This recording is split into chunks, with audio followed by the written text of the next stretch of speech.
오늘 말씀 로마서 13장 8절에서 10절 보도록 하겠습니다.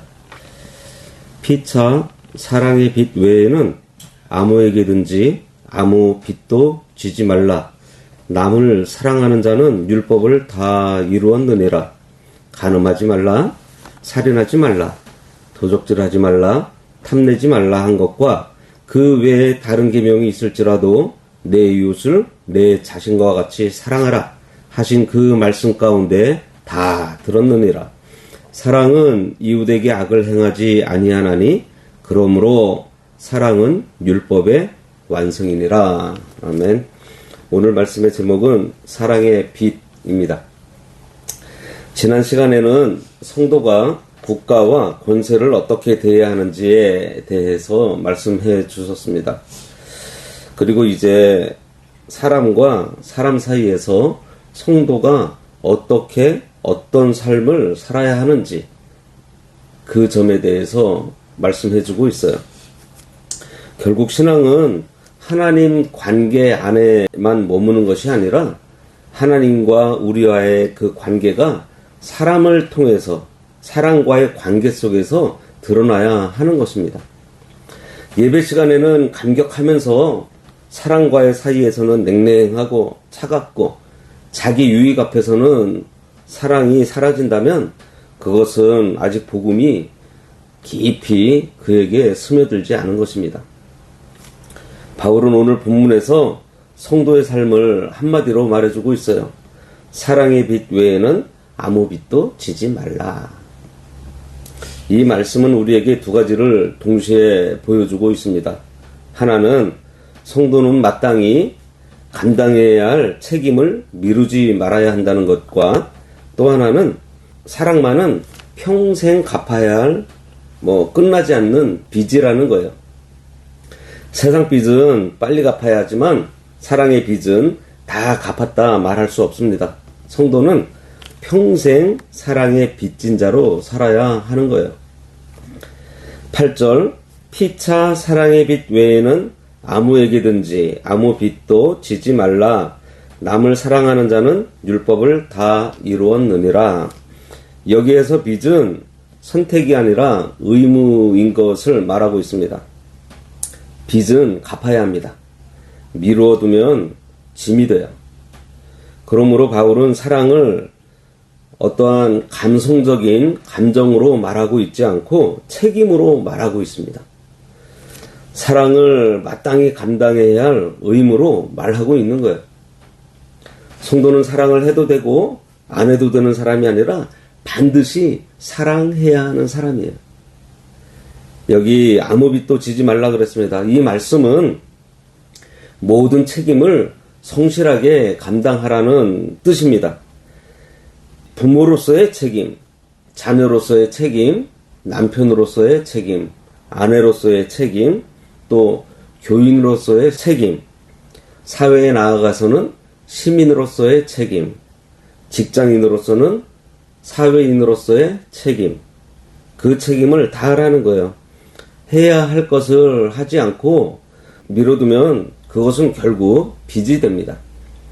성도는 미루거나 회피하는 사람이 되어서는 안 돼요. 믿음이 책임을 회피하는 도구가 되어서도 안 됩니다. 오히려 믿음은 책임을 더 깊이 감당하게 만들어줘요. 그런데 유독 예외가 하나 있어요. 바로 사랑의 빚입니다. 이것은 평생 가지고 가야 할 우리 성도들의 빚이에요. 왜냐하면 우리가 예수 그리스도께 헤아릴 수 없는 사랑을 먼저 받았잖아요. 우리는 하나님께 엄청난 사랑의 빚을 진 자들입니다. 죄 가운데 죽었던 우리를 살려주셨고요. 용서받지 못할 우리를 용서해 주셨고 버림받아 마땅한 우리를 자녀 삼아 주셨습니다. 그러므로 우리는 그 사랑을 받은 자로서 그 사랑을 흘려 떠내려 보낼 책임이 있어요. 이것이 바로 사랑의 빚입니다. 사랑은 내가 먼저 받았기 때문에 책임감으로 갚는 것이 아니에요. 사랑은 예수 그리스도의 사랑을 경험한 자가 마땅히 그 사랑을 흘려 내보내는 생명의 통로예요. 내가 주님께 용서받았으니 당연히 용서해야 되는 것이고, 내가 긍휼을 받았으니 그 긍휼이 다시 내 속에서 우러나와서 그 긍휼을 베푸는 것입니다. 내가 받은 사랑이 넘쳐 흘러서 다른 사람을 사랑하게 되는 것. 이것이 복음의 질서예요. 사랑받는 자가 사랑하게 되고요. 은혜 받은 자가 은혜를 끼치게 됩니다. 남을 사랑하는 자는 율법을 다 이루었다고 그랬어요. 이 말은 사랑이 율법의 정신을 완성한다는 뜻입니다. 율법은 하나님의 공의와 사랑이 인간의 삶에 적용된 형태예요. 그래서 율법을 문자로만 붙들게 되면 딱딱하게 굳어지지만 사랑 안에서 붙들게 되면 살아납니다. 그래서 사랑은 계명이 지향하는 목적을 이루게 돼요. 사랑은 하나님 앞에서 그 사람을 존귀하게 여기고 해를 끼치지 않고 유익하게 하려는 거룩한 태도입니다. 세상은 사랑을 욕망과 혼동하고 있어요.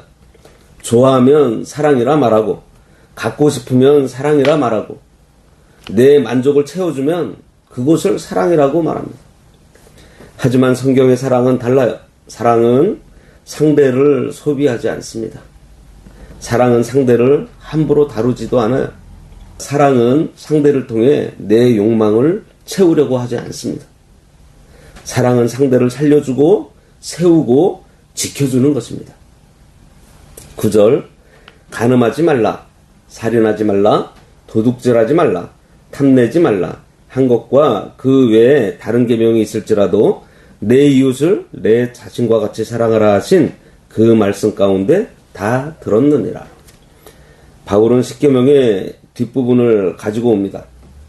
이 계명들은요, 사랑과의 관계 속에서 지켜야 할 계명들이에요. 간음하지 말라, 살인하지 말라, 도둑질하지 말라, 탐내지 말라. 그리고 이 모든 계명이 내 이웃을 내 자신과 같이 사랑하는 말씀 안에 다 들어있다고 말합니다. 먼저 간음하지 말라고 했어요. 사랑하면 간음할 수 없습니다. 세상은 간음을 사랑의 이름으로 포장하고 있지만 간음은 사랑이 아니에요. 간음은 상대를 무너뜨리는 것이고 가정을 찢는 것이고 영혼을 병들게 하는 것입니다. 사랑은 순결을 지켜주는 것이에요. 사랑은 잠깐의 감정, 욕망으로 상대의 인생을 흔들지 않습니다. 사랑은 순정을 지켜주고 거룩을 지켜주는 것이 사랑이에요. 살인하지 말라고 했어요. 사랑하게 되면 죽일 수 없습니다. 물론 살인은 칼로만 하는 것이 아니에요. 우리 입술로, 혀로, 말로도 사람을 죽일 수 있습니다. 무시하는 말, 짓밟는 말, 조롱하는 말, 정죄하는 말로 사람의 마음을 얼마든지 무너뜨릴 수 있어요. 예수님께서는 미워하는 마음도 살인이라고 하셨습니다. 사랑은 상대방의 생명을 귀하게 여겨요. 사랑은 상대를 상처내지 않습니다. 상대가 잘못했더라도 그를 죽이려고 들지 않아요. 오히려 살리려고 합니다. 그래서 사랑은 생명을 세우는 방향으로 움직여요. 그리고 도둑질하지 말라 그랬습니다. 사랑하게 되면 그에게 있는 것을 빼앗을 수 없습니다. 도둑질은 남의 것을 내 것으로 만들려는 욕심이에요. 사랑은 반대로 어떻게 해요? 내 것을 내어주려고 하잖아요. 도둑질은 관계를 깨트리지만 사랑은 오히려 관계를 더 돈독하게 해줍니다. 물질만 그래요? 남의 평판을 자기 것으로 빼앗고, 남의 기회를 빼앗고, 남의 자리도 빼앗고, 남의 수고를 가로채는 것도 넓은 의미에서 다 도둑질입니다. 사랑은 그런 방식으로 살지 않아요.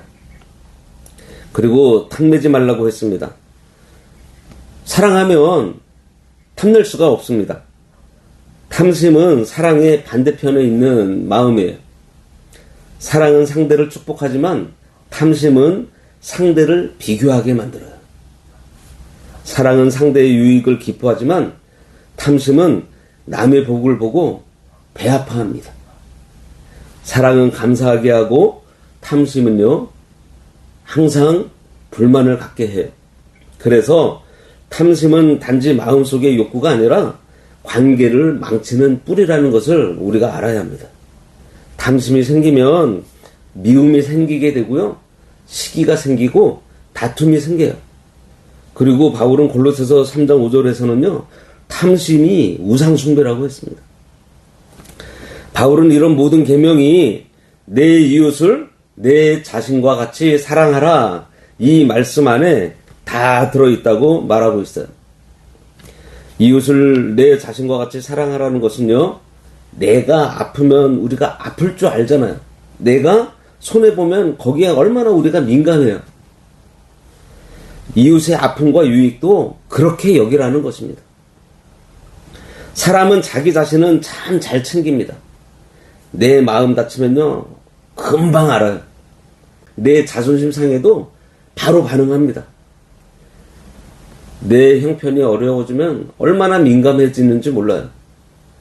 그런데 하나님께서는요 그러한 민감함을 나에게만이 아니라 이웃에게도 적용하라고 말씀하시는 거예요. 그것이 바로 사랑이라는 거예요. 10절 사랑은 이웃에게 악을 행하지 아니하나니 그러므로 사랑은 율법의 완성이니라. 이 말씀은 참 단순한 것 같은데 깊이가 있습니다. 사랑은 이웃에게 악을 행하지 않아요. 사랑하면 해치지 않게 됩니다. 사랑하면 자기가 손해를 봤으면 받지 손해를 끼치지 않아요. 사랑하면 속이지도 않습니다. 헐뜯지도 않고 짓 밟을 수도 없습니다. 왜 그렇죠? 사랑은 상대를 통해서 내 욕망을 채우거나 이루는 것이 아니라 하나님 앞에서 그 사람을 귀하게 여기고 세워주기 때문이에요. 오늘 말씀을 통해서 우리는 사랑을 바로 배워야 하겠습니다.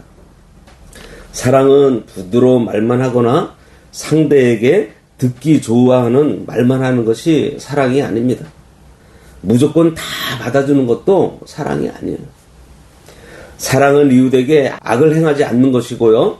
진리 안에서 그 사람을 세워주는 것입니다. 그래서 때로는 책망도 사랑일 수 있고 거절하는 것도 사랑일 수 있다는 것입니다. 그러나 중요한 것은 그 안에 악의가 없어야 한다는 거예요. 상처 주려는 마음이 없어야 합니다. 내 분풀이가 아니라 상대를 살리려는 마음으로 책망도 하고 거절한다는 것. 그러므로 사랑은 율법의 완성입니다. 사랑이 있으면 율법이 살아나요.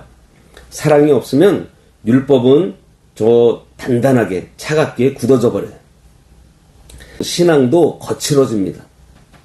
교회 안에 사랑이 없으면요 바른 말을 하고 있지만 서로 찌르는 말을 하고 있어요. 가정 안에서도 사랑이 없으면요 서로를 진심으로 품지 못합니다.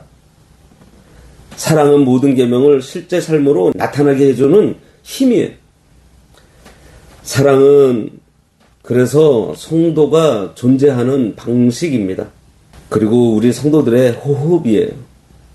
예수님이 우리를 사랑하신 그 사랑으로 우리도 사랑하고 예수님의 끝까지 참으신 것으로 우리도 참고 예수님이 우리를 용서하신 것처럼 우리도 용서하는 것입니다. 그러므로 사랑은 감정이 식는다고 사라지는 것이 아니라 은혜를 기억하는 한 계속되는 것이에요. 우리는 사랑의 빚을 가족에게 먼저 갚아야 하겠습니다. 가까운 사람에게 차갑게 대하고 먼 사람에게만 친절한 것은 어찌 그것을 참사랑이라고 할 수 있겠어요? 사랑의 빚은 교회 안에서도 갚아야 합니다. 같은 공동체 안에서 미움과 경쟁과 시기로 사는 것은요 복음에 맞지 않아요. 사랑의 빚은 세상 속에서도 갚아야 합니다. 약한 자를 돌아보고 외로운 자를 품고 상처 입은 자를 위로하는 것이 사랑의 빚을 갚는 일이에요.